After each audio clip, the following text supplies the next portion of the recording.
Welcome to Guide Guru. We hope this video helps. In this video, I will show how to make gravy using gravy mix. Whisk the dry mix into cold water until smooth before applying heat, then transfer to a saucepan. Heat slowly while whisking constantly to prevent lumps, and simmer to thicken to your liking. Taste and adjust salt and pepper in small amounts, then finish with a pat of butter for shine and richer flavor before serving. Gather ingredients and tools before you start to keep the process smooth. Measure gravy mix and cold water precisely, and have a whisk and saucepan ready. Use low to medium heat and a steady hand while whisking to prevent lumps. Taste and season gradually, adding salt or pepper in small increments. If desired, finish with butter or cream for richer texture, and enjoy.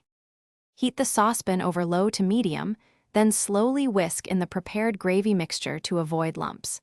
Bring to a gentle simmer and cook for a few minutes until the gravy thickens and coats the back of a spoon. If the gravy becomes too thick, whisk in small amounts of hot water to reach the desired consistency. Finish with a pat of butter for gloss, then taste and adjust seasoning before serving. Thanks for watching. Consider subscribing if we helped you today.